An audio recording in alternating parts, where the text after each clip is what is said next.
ये यूपीआई पूरी दुनिया को हिला के रख देगा। एटीएम कार्ड मांगेगा, उसका कोड मांगेगा, छिड़क देगा कुछ ऐसे। इस सबको एक के बार में कोच देंगे। तो भारत सरकार को यूपीआई को, अब यूपीआई क्या है? यूपीआई जो है ना बहुत तेज पैसा भेजने के काम में आता है। अब जैसे हमको कहीं पैसा में, किसी में पैसा भेजना है तो झमेला समझिए क्या है। सबसे पहले उसका हमको बैंक नाम पता होना चाहिए, फिर बैंक पता होना चाहिए, फिर उसका किस नेम, उस बैंक का क्या पता होना चाहिए, आईएफएससी कोड पता होना चाहिए, फिर अकाउंट नंबर पता होना चाहिए, फिर उस ससुरा का नाम क्या है बैंकों में, ई पता होना चाहिए। इतना झमेला हो जाता है। समझ में आ गया कि नहीं आ गया? इतना झमेला हो गया कि नहीं? अब ये है, मान के चलिए कि मेरा हो गया, ये मेरा हो गया, दिस इज माई। माई नहीं लिखते, माई नहीं लिखता है, सब माई भी होता है हमरा। अब हमको दूसरे में भेजना है, तो हमको जब दूसरे में भेजना है तो उसका भी हमको क्या पता होना चाहिए, कौन बैंक है, उस बैंक का क्या है, आईएफएससी क्या है, उसका अकाउंट नंबर क्या है, और उसका नाम क्या है, उसका नाम क्या है। इतना भरेंगे तब क्या होगा, अदर अकाउंट में जाएगा। बताओ बाबू, इतना झमेला किसी को पसंद नहीं है। इतना झमेला किसी को पसंद नहीं है कि उसका इतना जाना जाए। तो भारत सरकार लाई यूपीआई सिस्टम। यूपीआई कहता है एक काम करो, ये आदमिया से कहता है, जैसे मान के चलिए आदमी बी है, ये आदमी ए है, इससे कहता है तुम अपना यूपीआई आईडी बना लो। तो कहेगा कैसे? कहा कुछ नहीं करना है, हाँ सब चीज वह हमको बता दो, ये सब चीज वह हमको बता दो, तो हम तुमको एगो यूपीआई कोड दे देंगे, अपना यूपीआई कोड दे देंगे। जैसे ये कोड भरोगे मतलब ये सारा चीज उसको ऑटोमेटिक पता चल जाएगा, तुमको भरना नहीं पड़ेगा। इसको कहता है कि तू बकलवा अपना यूपीआई आईडी बना ले। कहेगा ई कैसे? तो कहेगा हाँ सब चीज हमरा बताओ, और जैसे बता देंगे तो इसका क्या बन जाएगा, एक तो यूपीआई बन गया। समझ में गया? यूपीआई में ये सारी चीजें छुपी रहती हैं। यूपीआई कुछ नहीं है, यही आपका एक के बार में शॉर्ट में बता दिया है। इस सब को एक के बार में कोच देंगे तो क्या बन जाएगा, यूपीआई। इस सब को एक के बार में कोच देंगे तो यूपीआई। आप बताओ, पैसा भेजना है तो या तो ये चारों चीज भरो, या तो सीधा उसका यूपीआई मारो। समझ में गया?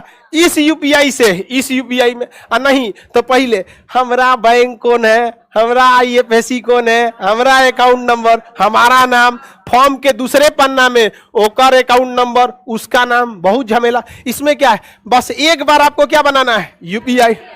पता चला ओकरो यूपीआई रहना चाहिए। अरे भाई उसका भी यूपीआई रहना चाहिए कि नहीं? इसमें कितने लोग हैं जिनका यूपीआई है? बढ़िया। कितने लोग हैं जिनका नहीं है यूपीआई? आप लोग बना लीजिए छोटे मोटे अकाउंट में, मेरा भी नहीं है। हमको लगभग 6 साल हो गया होगा बैंक से एटीएम से पैसा निकाले। बनता कौन चीज, ऑटोमेटिक मोबाइल से बन जाता है। 18 साल से पहले नहीं बनता है, 18 साल से पहले कुछ नहीं होता है। बैठ जाओ सर। इसमें एटीएम नंबर भी मांगता है, सिक्योरिटी के लिए एटीएम कार्ड मांगेगा, उसका कोड मांगेगा, हाईली सिक्योर कर देगा। यूपीआई को आपका हर चीज पता होता है। आप अपने बैंक का एटीएम नंबर, कार्ड वगैरह सारा चीज किसको बता देते हैं, यूपीआई को। अब यूपीआई आपका सिंपल सा चीज, यूनिक आईडी हो गया। दुनिया के जितने लोग हैं सबका अपना यूपीआई क्या है, अलग ही है। अब आपको ये सब भरने की जरूरत है? एक बार यूपीआई नंबर मांगिए, आप भेज दीजिए। अब यूपीआई नंबर भी याद करना। यूपीआई नंबर कितने लोगों को पता है? अब कितना अक्षर का? मोबाइल नंबर का बना दिया लोग। हाँ, थोड़ा सा यूपीआई जोड़ दीजिएगा उसी में, मोबाइल नंबर में क्या हो जाता है, बढ़ जाता है। अब ये समस्या ये हो गया कि यूपीआई नंबर भी ससुरा झमेला है। किसी को बोले और गड़बड़ा दिया, तब इसके लिए एक कोड बनाया गया, क्विक रिस्पांस कोड। क्या बनाया गया? Quick response code, QR. क्या बना दिया? क्यूआर। अब जैसे आपका यूनिक नंबर है वैसे ही इस पे तनी सा ऐसे छिड़क देगा कुछ ऐसे। समझेगा? ऐसे छिड़क देगा कुछ ऐसे। क्या हो गया वो? Quick response code. ये ऐसा छिड़केगा कि दूसरे पे इस टाइप का नहीं छिड़का है। समझ में आ गया कि नहीं? सबसे यूनिक डिजाइन से उस पे से कुछ पोत देगा, छिड़क देगा। तो जिस तरह से यूपीआई एकदम यूनिक है, उसी तरह से ये जो क्यूआर है ऐसे ही यूनिक है। समझ में आ गया कि नहीं? तो ये क्या हो गया? QR code. आज देखिए, एक नॉर्मल होटल वाला है, चाय बना रहा है, आगे क्या लगा दिया है? क्यूआर। देखिए बबुआ, हाँ हाँ, कोई भी रख सकता है। अब कोई भीख मांगने वाला वो भी रख सकता है। रीजन क्या? अपना अकाउंट खुलवा दिया जनधन योजना में, और उस अकाउंट नंबर के थ्रू क्या बना लिया है? यूपीआई, और उसके हिसाब से क्या बना लिया है? क्यूआर। क्यूआर भी यूनिक, यूपीआई भी यूनिक। इसको भी पता है कि आपके बारे में ये सारी चीजें, और यूपीआई को भी पता है आपके बारे में सारी चीजें। अब आपको भरने की जरूरत है नहीं है, लेकिन ध्यान दीजिएगा, पता चला आप दुकान खोले, अब किसी चीज का बहुत ग्राहक आ रहे हैं, तो आपने क्या लगा दिया? क्यूआर कोड, खटाखट स्कैन हो रहा है, पैसा आ रहा है। कोनो बदल दिया क्यूआर कोड वे ले आके पता चला सब किस में चल जाएगा तो ध्यान दीजिएगा, क्यूआर आप ही का है ना। ये बहुत ही यूनिक चीज हो गई है। आज जितना भी ऑनलाइन ट्रांजैक्शन हो रहा है सब किसके दम पे? यूपीआई। पूरी दुनिया में भारत ऑनलाइन ट्रांजैक्शन में सबसे आगे चला गया। समझ में आ गया कि नहीं आ गया? जिस देश में 1995 में पहली बार इंटरनेट आया हो, कंप्यूटर चला हो, वह देश आज पूरी दुनिया में।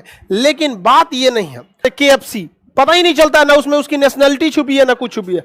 अब भारत कुछ बोलेगा इंडियन नेशनल इंस्टीट्यूट, इस टाइप का हो जाएगा। तो अगर यूपीआई में देखिए इंडियन है, ये नहीं है इंडियन नहीं है।